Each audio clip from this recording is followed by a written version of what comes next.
It's a pleasure to be here and get to talk to you about your work and your careers as artists. To start, I thought we could delve a little bit into the work you're doing for Art27. So could you tell us a little bit about Delirium? Yeah, thanks for hosting us in this nice meeting. It's a nice opportunity for both of us also. Uh, the idea behind Delirium, actually we dreamed big somehow. We realized that we dreamed big, and we wanted to express many of our struggles in an artistic way.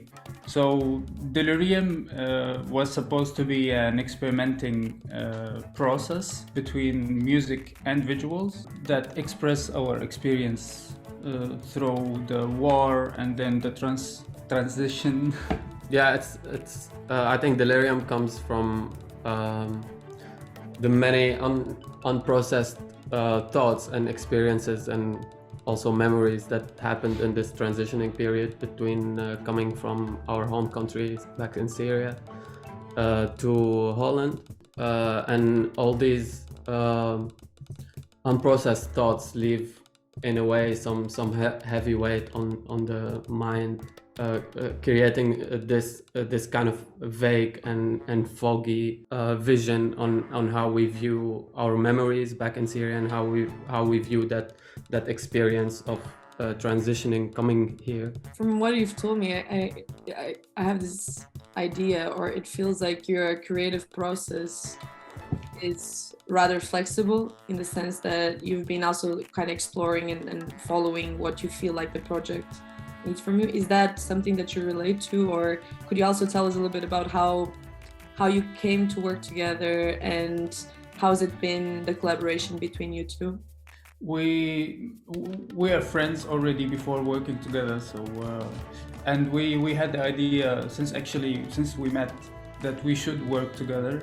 And yeah, we usually when we used to talk about our experience back home or after arriving to the Netherlands, we share many of the struggles but also many of the stories, and that connected us somehow to a deeper level, and then we started to think on a practical way how we can express ourselves with music and art. Yeah, I think you mentioned a very good point, which is I think in general war or bad circumstances and back home, in a way it led to people to separate and detach from each other, but also that's maybe on a more individual level, but on a more human level, the struggle in a way unites all the different individuals. So it's in a way that we were detached from our own country, but we had a very big shared common ground, especially as artists who studied music back in Syria and who continue to study here. There is a line that never was damaged through this transitioning period coming here. So I think that's what we try always to tap into, is that line that always was a drive to create art and to express ideas. The artist has always been there, I think, inside of both of us, and like it's not about the passport anymore. It's something deeper than that. And Delirium is, I think, describing this human experience more than the immigration itself, but it's as a human. And I think that's why art in general can connect with a lot of people, because of this main idea of that we're focusing on the human experience and not about the Syrian experience or about Anan's experience or my experience. I think it goes hopefully beyond that. So hearing you, I have these thoughts about ideas about shared humanity, right? That if you go back, you can actually connect to people on more humane level than just individual stories. How did you first start, I guess, playing music and studying music, and in your case, getting into photography and video and visuals? Can you tell us a little bit about that? Yeah, I've been on I started my way with music since I was a little kid, almost 9 or 10 years old. I started playing piano. I was back then in Yemen with my family, and then when we went back to Syria, in a certain way, I switched to oud, but also violin at the same time. Yeah, I've been grown up with lots of love to music. And after finishing the high school, I always wanted to go to the high institution of music in Damascus, which I did in the end in 2016. 2015. I studied classical violin, but I was always very much interested in art in general, and I did too many of paintings and drawings and photography as well back in Syria. And then when I came here also, as an interest, it never leaves you aside, or it stays, it's stuck. So I was still playing violin and making some music, but also expressing myself with music and art and photography.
Yeah, for me, also I think I started quite early with music. I used to study classical cello. I studied in Syria for about 6 years, and then afterwards the plan was also to go to the higher institute for music in Syria and Damascus. But once I was 17, it was the last year of high school, but the plan was once I finished that, I can do the bachelor there. But things went sideways in Syria, so I needed to leave. So I left Syria, I came here to Holland. I tried to continue playing cello here, classical cello, which in a way opened a lot of doors for me, being able to play already. So I studied, I had a couple of contract years at the conservatory in The Hague. But later on I realized that it's probably not exactly what I want to do, or not only what I want to do. So I started looking around for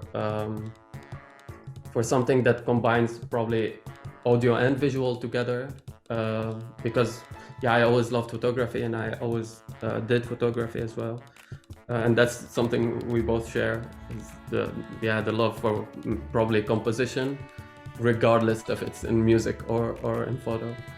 And later on now I'm studying in Rotterdam in Willem de Kooning. I'm doing audiovisual design.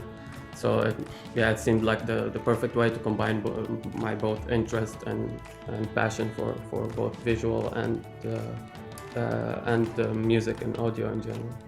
So since you both are kind of working with different disciplines, and even within the disciplines, I can imagine that the specific artistic direction that you take could be very different and could be very broad. How did you come to make the decisions you made in regards to Delirium? through the sharing ideas that we were discussing already, and through the experience that we both went through, and of course we share also the war experience, which is actually the basement, or like the basic idea behind Delirium. We were talking a lot about how we feel about our past back home, but also the transition period when we got in Europe in the first period, and this struggle with the nostalgia that you're still having, but also with the new situation that you are in, and how you can, or if you want even to adapt, or you want to stick to what you are actually with all your experience. And later on a later stage, when it's only about nostalgia and trying to actually express what you have and had already before in the first period, I mean, it's a whole struggle. If you want to be melted in this society, or like in the new society, or you want to be yourself in that society, and not taking what that society have, and just because you want to feel that you are part. I don't know if this make it clear. Like, being a part of a society does not have to be necessarily that some person should take what this society have and implement it on him or herself. But still, you can be a part with your experience, with you are as a human, with all your past and all your previous experiences, and maybe add up. It's not a problem at all. Don't get me wrong. To get what the other society have, it's even more richness for a certain person. But the struggle is with leaving what you have and trying to disconnect with it, and feel that maybe you should hide it, or these struggles came or became actually a necessary need for us to create something with, and express it in a way that we both feel that it's the way we can express ourselves with. So that's how the basic idea behind Delirium was created. Wherever you come from, you come back. You come with certain experiences, with certain even values sometimes. At least for me, there's the sense of distortion that happens in your own character, in your own identity. Once you enter a new environment. I don't know if it's the same, but there's also the sense of that you're not entering this environment in a confident way. You know, you've been broken before you enter this environment, so it's there is all. I had this lack of confidence, you know, of what is to give up, and you just adopt what they have, or you just stick to what you already had, and maybe try to combine them together. And with the lack of confidence that of entering this place, there is this as I said, like your identity gets bended, and it gets a bit out of your hand in a way that you don't have much control over it. Yeah, I think what you were saying and what I was saying means that what is home? Is this home? Do I just take this as a home and I just be the person living in this home, or is home back in Syria, or is home what I brought from Syria and what I will take? And I think those are like big questions, but they are the core idea of this unbalance in our career or in our journey. And I think that's what we're trying to point out in this project. From hearing you, it feels like it was a very interactive process between you two, in the sense that you decided the material, then the visuals came, then the music somehow again responded to that. So it was really this kind of like ping pong back and forth between these two sides. that was happening. Also, thinking about hearing you, I was thinking that well, it's clearly and of course a very personal story that you're tapping into and that you're exploring in this work. Does Delirium differ from previous works that you've done, or is there some sort of like still artistic line that kind of connects this work to previous things that you've done? Yeah, for me also depends on what kind of project I'm doing and for what, like the purpose also. I realized actually when listening back to the recordings from these concerts that actually many materials can be somehow connected to what I'm doing now, because I thought that when I'm free to play whatever I want, I express always my struggles and and I think that's always the way the thing with art and music, that it's just about the need to express your maybe struggles, but also your necessary needs. If you have everything, why would you question then? So art and music, in the end, it's about questioning your needs and questioning your struggles. I somehow connect to my personal experience, and I'm pointing here the war experience and this whole struggle.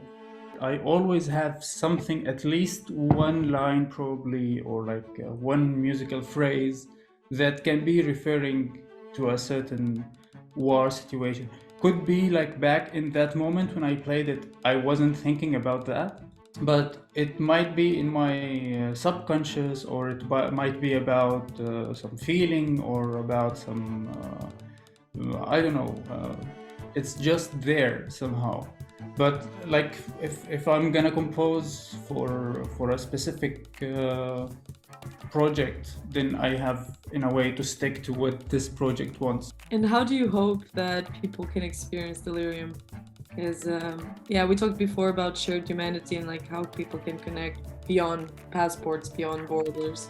Of course, it's a very personal, like it's your own very personal experiences. So how do you hope people can relate to this?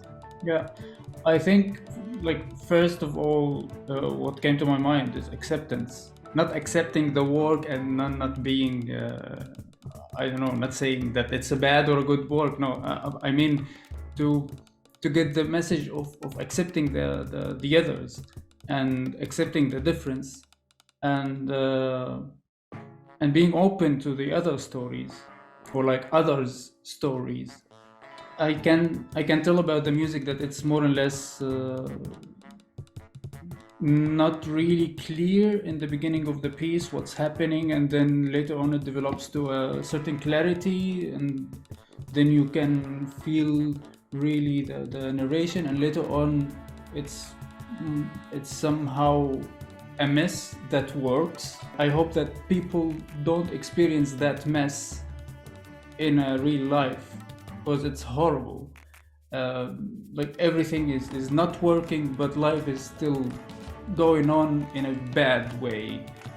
I just hope that people realize that we shouldn't reach that point. And we see what's happening now and what's going on politically speaking about the world.